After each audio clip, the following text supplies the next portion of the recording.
इस वीडियो में हम देखेंगे हिस्ट्री का chapter first, how when and where. और ये क्लास 8 का सेशन है, फर्स्ट वीडियो है। तो चलिए अपनी वीडियो को शुरू करते हैं और देख लिए सब कोई कि चैनल को सब्सक्राइब कर रखा है या नहीं, और वीडियो को पे एक लाइक जरूर कर दें। सबसे पहला टॉपिक है हाउ इम्पोर्टेंट आर डेट्स इतनी ज़्यादा इम्पोर्टेंट क्यों है। तो मैंने यार पूरा चैप्टर पढ़ रखा है, तो मैं सीधे ओनली हिंदी टू हिंदी बोलूँगा है।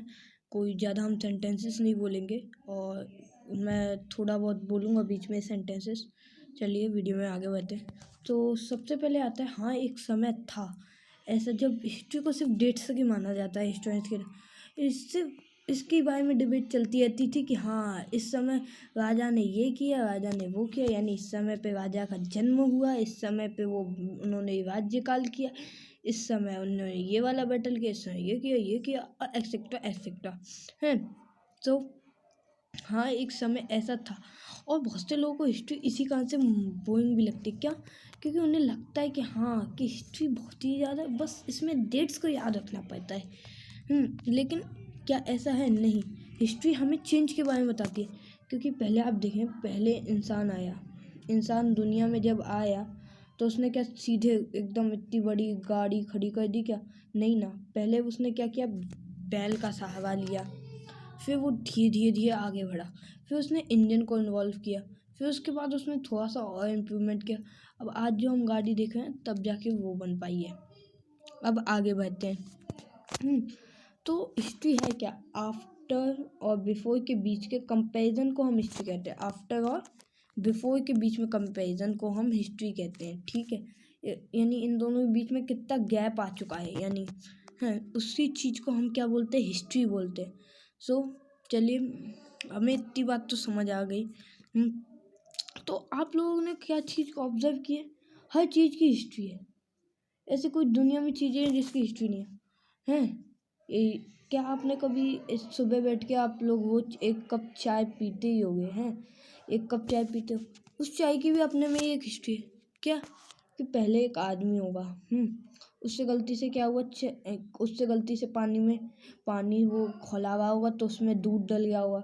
गलती से चाय पत्ती वो पहले पता नहीं शायद कैसे गिर गई होगी, या फिर चीनी गिर गई होगी शायद, है। फिर यानी कि पहले क्या हुआ, पहले दूध मिलाया गया, फिर चाय पत्ती गई, फिर अदरक गई, फिर धीमे धीमे चेंजेस आते आते वो चाय का इन्वॉल्व किया। तो यार क्या हमें एक फिक्स डेट पता है कि हाँ चाय 7 मार्च को बन के तैयार थी? 7 मार्च को, हाँ, कि ये समझ लो 6 तारीख है, 6 मार्च, और हमें अगले दिन हम सो के उठे, हमने देखा अरे 7 मार्च से तो चाय पीना चालू हो गई। ऐसा होता है? नहीं होता है। तो फिर और रेलवे स्टेशन की भी अलग हिस्ट्री। पहले स्टीम इंजन चलते थे, अब कैसे इंजन आया? स्टीम इंजन को अच्छा इंडिया में कौन लाया था, ये बात भी ज़रूरी है, लेकिन मैं बता देता हूँ। स्टीम इंजन को इंडिया में असल में लाया था ब्रिटिश सरकार के द्वारा। आप लोग थोड़ा सा चौंकिएगा मत, ये रियलिटी है कि ब्रिटिश हमारे हिंदू शासन में रेलवे लाए थे, और रेलवे ट्रैक्स का भी उन्होंने निर्माण किया था। तो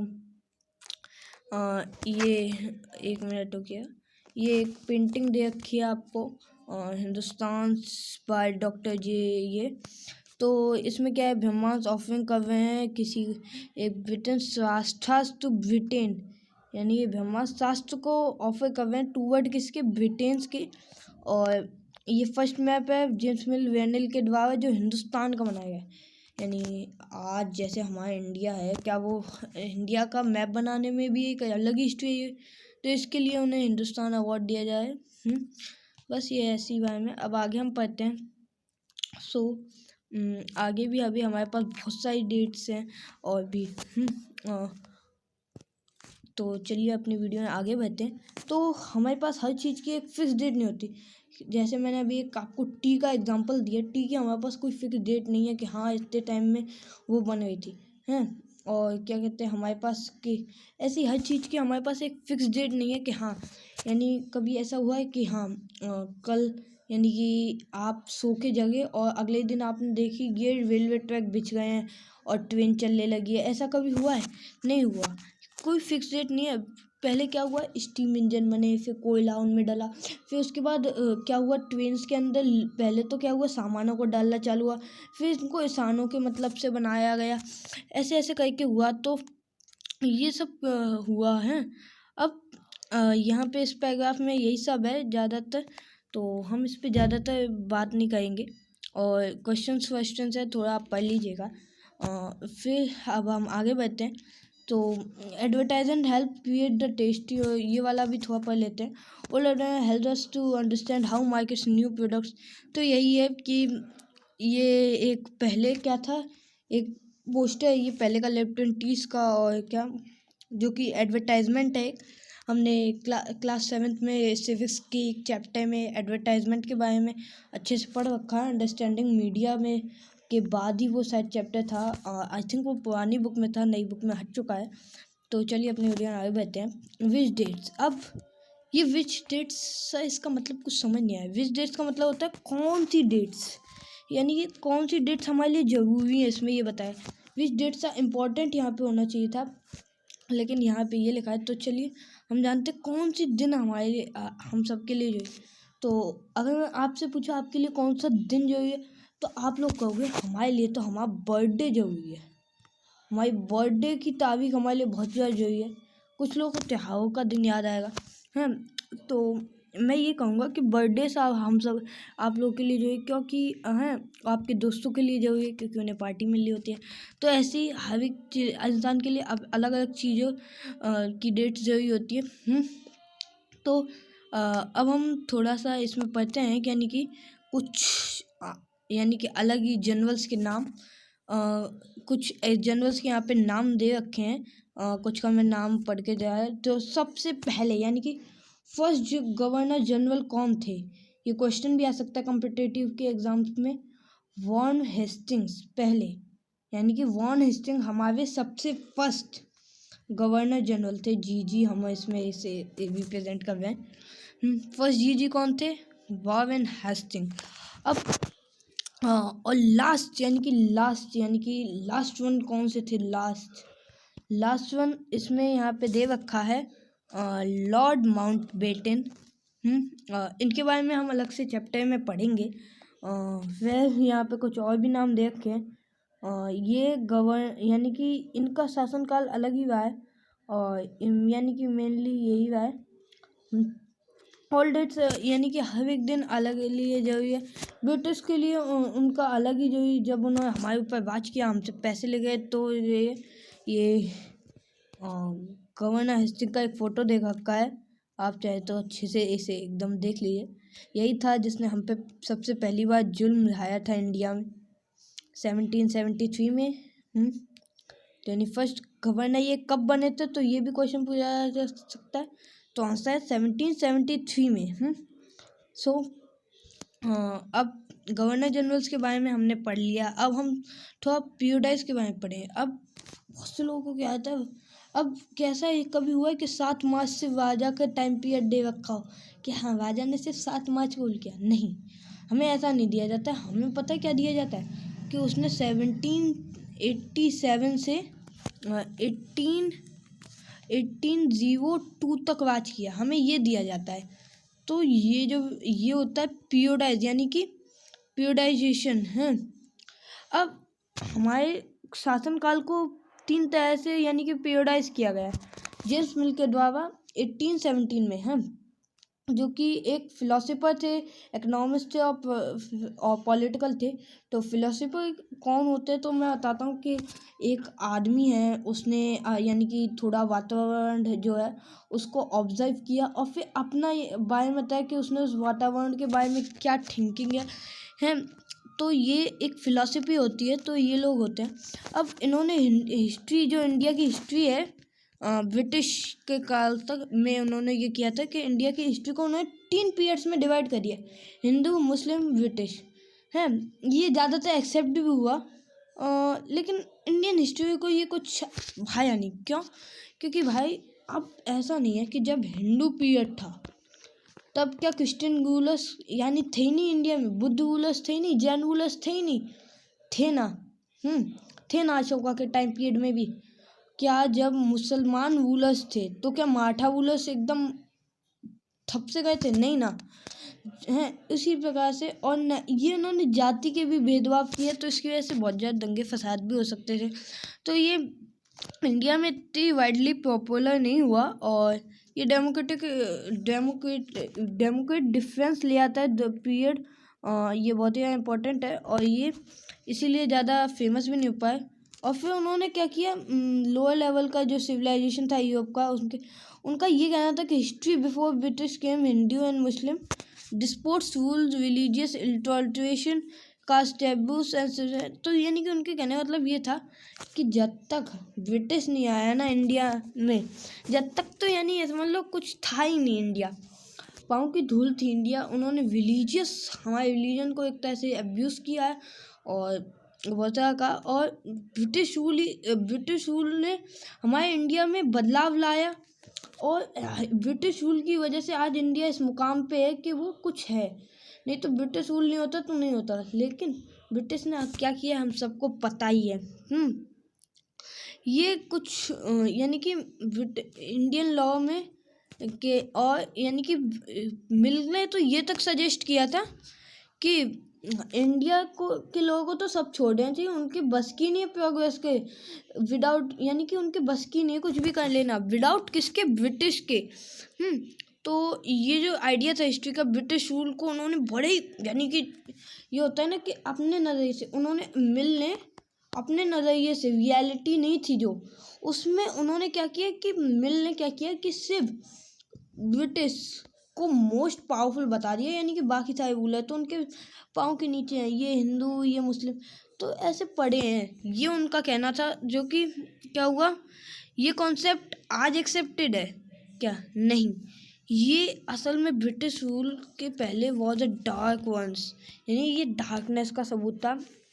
और ये जो हिंदू मुस्लिम का उन्होंने दिया ना, ये असल में बहुत ही ज़्यादा यही जो मैंने टाइम पीरियड का आपको बताया, ये उसकी वजह से उनके फेथ को, यानी कि उनके भगवान को, उनके धर्म को ये सारा हर्ट करवा था। तो फिर उसके बाद क्या हुआ, जब ब्रिटिश ने दोबारा से क्लासिफिकेशन की हिस्ट्री की, तो उन्होंने 3 तरह से की, एशियंट, मिडिवल एंड मॉडर्न। लेकिन इसमें भी हल्की सी दिक्कत आई हम इंडिया वालों ने वेस्ट साइड से कहा कि भाई मॉडर्न पीरियड हमारे लिए तो मॉडर्न नहीं है। क्यों?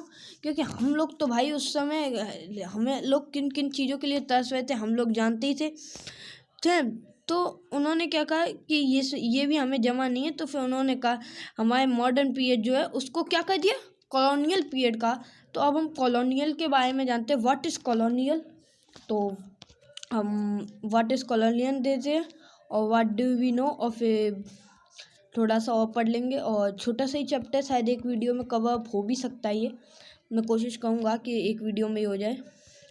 तो अब अभी तक आपने जो पढ़ा कि ब्रिटिश जो है वो हमारी कंट्री में अभी तक, यानी कि लोकल जो नवाब थे, यानी कि नवाब मतलब राजा या फिर जो भी वहाँ पे रूल कर रहे हैं, उनको हरा के कैसे इस्टेब्लिश करना चाहते थे। और उन्होंने कैसे हमसे, यानी कि हमारे देश में आके हमसे ही उन्होंने क्या लिया, धन ले गए, और फिर हमें ही आके दोबारा से महंगे दामों में बेच गए हैं। उन्होंने अपने अकॉर्डिंग हमें, यानी कि हम जैसा हमें अगर चाहिए था कि हम लोग अगर वीट उगाना चाहते हैं तो उल्टा ही चल रहे थे। वो कहते वीट मत उगाओ, हमें मसालों की ज़रूरत है तो तुम मसाले उगाओ। उन्हें अपने बस एक्सपोर्ट से मतलब था कि एक्सपोर्ट क्या करना है, उससे ही मतलब था है। क्योंकि आगे का हमारे ऊपर राज कौन गई थी, ईस्ट इंडिया कंपनी। हाँ, ईस्ट इंडिया कंपनी असल में हमारे राज करती थी। क्वीन विक्टोरिया का राज बाद में आया, सबसे पहले हमें ईस्ट इंडिया कंपनी ने ही हमारे ऊपर राज किया है। शॉर्ट में मैंने ये ऐसे लिखा है। और यानी कि जब यही, यानी कि कोई भी देश, यानी जैसे कि ये अभी यानी फेमस एग्जांपल लेते हैं हम, अभी करंट अफेयर का एग्जाम्पल है, यूक्रेन एंड रशिया में जो बीच में वॉर हुई है, अगर रशिया यूक्रेन को दबा दे तो क्या करेगी, यूक्रेन पे राज करेगी उसकी, यानी फिर कोई बात नहीं सोचेगी, उसी से टैक्स लेगी, उसके ही पूरा यानी हाहाकार मचा देगी। और उसी पे यानी कि यूक्रेन की जगह से यूक्रेन की पीपल को दब के रहना होगा, एकदम रशिया के नीचे दब के रहना होगा है। और उन्हें अपना धर्म वर्म सबको छोड़ना होगा। तो यही इस वजह से तो यही होता है कॉलोनियल का मतलब है। और थोड़ा हम नीचे आ गए गलती से। हाँ, सो अब ये जो है, ये जो क्लासेस थी, ये हमने same changes in the way this was the book called our parts in pual, यानी हमारी बुक का आज आवर पार्ट्स क्यों नाम है, यह आपको इस चीज़ से पता चलेगा, क्योंकि पास्ट सिर्फ एक जगह का नहीं होता है, पास्ट हजारों जगहों का होता है। तो इस वजह से पार्ट्स हमारी बुक का नाम पड़ा। अभी आप लोगों ने गौर किया या नहीं मैं नहीं जानता हूँ, लेकिन हाँ यही रीज़न है। अब हाउ डू वी नो, यानी कि अब हमें पता कैसे चला, हमें ये सब चीज़ें पता कैसे चलती हैं कि 250 साल पहले इंडिया की हिस्ट्री क्या थी, यानी 250 साल पहले, समझ रहे हो ना हैं। तो इसके कई सारे तरीके थे, यानी कि एडमिनिस्ट्रेशन के दौरान ही रिकॉर्ड्स भी बनाए जाते, ऐसा तो है नहीं। अब ब्रिटिश को क्या था, एकदम अच्छे से सिंसियरली हमारे पूरे भारत पे रूल करना था, तो उन्हें इधर भी दबदबा, इधर भी दबदबा, इधर भी, यानी हर जगह दबदबा बनाए रखना था। तो उसके लिए उन्हें रिकॉर्ड्स चाहिए होते थे कि हाँ इस जगह से इतना टैक्स है, इससे इतना है, इससे इतना है, तो रिकॉर्ड्स बने जाते थे। और फिर उसके बाद रिकॉर्ड्स हैं, तो यही होता था, तो इसके द्वारा भी हमें मिल जाता था। हैं, तो चलिए अब हम इसी पैर को अच्छे से पढ़ेंगे और अच्छे से समझेंगे कि इसमें क्या लिखा है। One of the important most official source of the British हैं, British thinks that writing is very important. ये चीज़ रियली रिटन में अगर आपके पास कोई चीज़ है तो आपको कुछ कहीं से ढूंढने डालने की जरूरत नहीं है। तो ब्रिटिश को इसी चीज़ में यकीन था कि हाँ रिटन में हमारे पास प्रूफ है तो हमें कोई गलती नहीं कर सकता है। और वो अपने हिसाब से वो plan, policy, discussion, investigation clearly नहीं लिखते थे। ये कभी भी आप सोचो कि हाँ ये प्रॉपरली हो, तो कभी नहीं होता है ये कि ब्रिटिश ने जो रिटर्न में लिखा है हमें वो प्रॉपर हो ना। ब्रिटिश तो वो बताना चाहते थे कि जो उन्होंने किया है, ब्रिटिश तो अपने बारे में अच्छा ही लिखेंगे हैं। जैसे कि हम पहले इंडियन हिस्ट्री है, जब जैसे किसी के बारे में हिस्ट्री लिखते थे तो लिखते चले जाते, हम पढ़ते, हम कहते वाह ये राजा इतना अच्छा है, फिर हम यानी सिर्फ हमें उसका अभी पॉजिटिव लुक ही पता चल पाता है, नेगेटिव लुक अभी हमारा रह जाता है। तो यही होता था जब ब्रिटिश ने जो हमें रिपोर्ट्स प्रोवाइड किए हैं। अब ये जो ये समझ लीजिए ये कई सारे ब्रांचेस और आर्चिव्स में हमारे पास उपलब्ध रहते थे। ये डिस्ट्रिक्ट लेवल के भी होते थे, अलग अलग तरीक़ों से हमारे पास हर जगह होते थे। और 19th सेंचुरी में एक बात थी, जो भी उन्हें क्लियरफुली लिखते थे और ब्यूटीफुली रिटन बाय कार्फिलिस्ट। मैंने नाम सही से प्रोड्यूस किया या नहीं, लेकिन यहाँ पे सही से जरूर लिखा है कि हाँ। तो यहाँ पे क्या है, ये काम यानी कि जैसे कि महात्मा गांधी हैं, उनको किस अरेस्ट किया गया तो उसका रिकॉर्ड रखा जाएगा हैं। बाल गंगाधर तिलक है, इनको अरेस्ट किया जाएगा, इनका रिकॉर्ड रखा जाएगा। तो ऐसे अब ये रिकॉर्ड रखे जाएंगे। तो अब यह ऐसा तो है नहीं बस FIR दर्ज हो गई, तो अब हमें इसकी एक कॉपी चाहिए हैं। तो ये जो कॉपी रखते थे ना 19th सेंचुरी में, उन लोगों को हम ये बोला करते थे कैलीग्राफिस्ट। अब मैंने सही प्रोनाउंस किया है। हाँ, तो ये बोला करते थे। ये जरूरी भी होता था। ये नेशनल आर्चिव है, इंडिया कम इन 1920s के दौरान। ये न्यू दिल्ली में बना है और ये नेशनल म्यूजियम है आज के ज़माने में, both located close near West Eagle Palace के ये एकदम पास ही में है। Location reflect important these institution at British imagination, यानी कि इसके अंदर ब्रिटिश की सारी इमेजिनेशन लिखे हैं। और ये एक छोटा सा रिपोर्ट है होम डिपार्चर के ऊपर कि ये भी आप चाहे तो पढ़ सकते हैं। अब सर्वे भी उस ज़माने में बहुत ज़्यादा इम्पोर्टेंट होगा। सर्वे हाँ कि यहाँ पे भाई अब देखो, अब यानी कि मुझे शासन करना है एक जगह पे, तो मैं पहले क्या कहूँगा, यहाँ की ज़मीन देखूँगा। हाँ कि यहाँ पे ज़मीन, यहाँ पे ये आदमी आता है, ये काम करता है, ये करता है, ये करता है, ये करता है। अब मैं इनमें से कुछ कॉमन लोग चुनूँगा और अपने साथ बुलाऊँगा, और फिर कॉमन लोगों के पास साथ में मैं अपना एडमिनिस्ट्रेशन जमाऊँगा यहाँ पे। अब ऐसा तो है नहीं कि मैं आया, मैंने यहाँ पे जंग लड़ी और हो गया खेल ख़त्म और मैं यहाँ का राजा बन गया, तो ऐसे मैं कभी नहीं पाऊँगा। तो सर्वे यानी कि मुझे हर चीज़ को एकदम अच्छे से ऑब्जर्व करना पड़ता होगा, ताकि मैं अच्छे से उसको एकदम ऑब्जर्व करके बता सको कि हाँ मुझे ये करना है, ये करना है। तो सर्विस की प्रैक्टिस बहुत ज़्यादा कॉलोनियल एडमिनिस्ट्रेशन के दौरान ब्रिटिश के लिए तो बहुत ज़्यादा जरूरी हो गई। ब्रिटिश को ये वाली चीज़ बड़ी पसंद आ गई और 19th सेंचुरी में यानी अर्ली 19th सेंचुरी में जो सर्विस की डिटेल थी वो पूरे मैप में बैठती थी। हर विलेज से रेवेन्यू यानी कि इस विलेज से इतना रेवेन्यू, इससे इतना, इससे इतना, इसका तक सर्वे हुआ करता था। तो आप सोचिए यानी हमसे रुपये लेने के लिए उन्होंने खुद कितनी मशक्क़तें की होंगी। तो अब ये जो एफर्ट है ये टोपोग्राफी कहा जाता है। इससे यानी कि सॉइल की क्वालिटी और उसका फ्लोरा, उसके फोना, ये लोकल स्टूडेंट्स पता लगा पाए हैं। और क्रॉपिंग का पैटर्न क्या होता था, ऑल द फैक्ट्स सीन किए जाते थे और फिर उसके बाद उसके जगह पे एडमिनिस्ट्रेशन की घात जमाई जाती थी ब्रिटिशों के द्वारा। और ये एंड तक 19th सेंचुरी के रहा लमसलम यानी कि मिड। और census operation held over every 10 years यानी कि एक सेनेस ऑपरेशन था, ये भी एक सर्वे टाइप में था। ये हर 10 साल के बाद हुआ करता है। क्वेश्चन बन सकता है सेनेस ऑपरेशन कितने साल के बाद हुआ करता था, तो हम दे दें सवाल का जवाब सीधे 10 years, after 10 years, after every 10 years. So इस तरह से भी हमें रिकॉर्ड्स के द्वारा पता चला है। अब थोड़ा सा ही रह गया चैप्टर, आई थिंक बस हो ही जाएगा।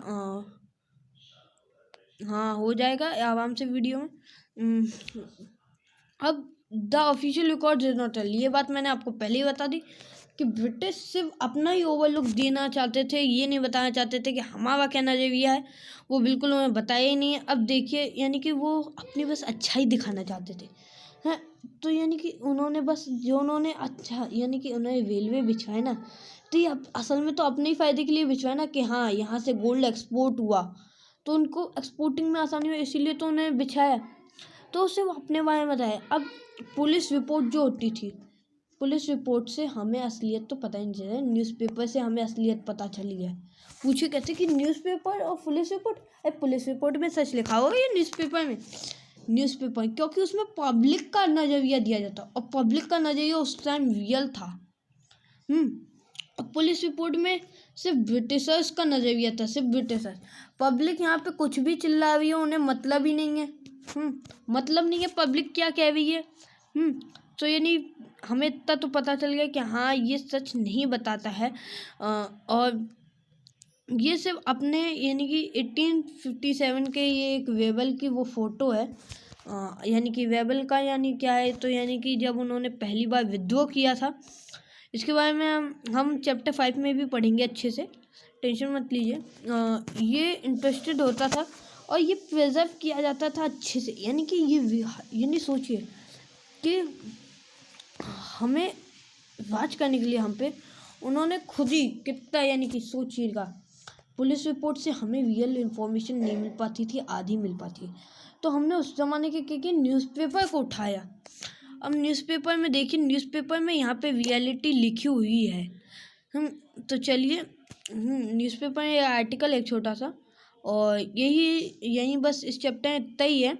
और इसके क्वेश्चन आंसर्स को लेके मैं आपके पास जल्दी आऊँगा। तो जब तक के लिए bye bye, tata, take care. मिलते हैं अगली वीडियो में नए टॉपिक के साथ।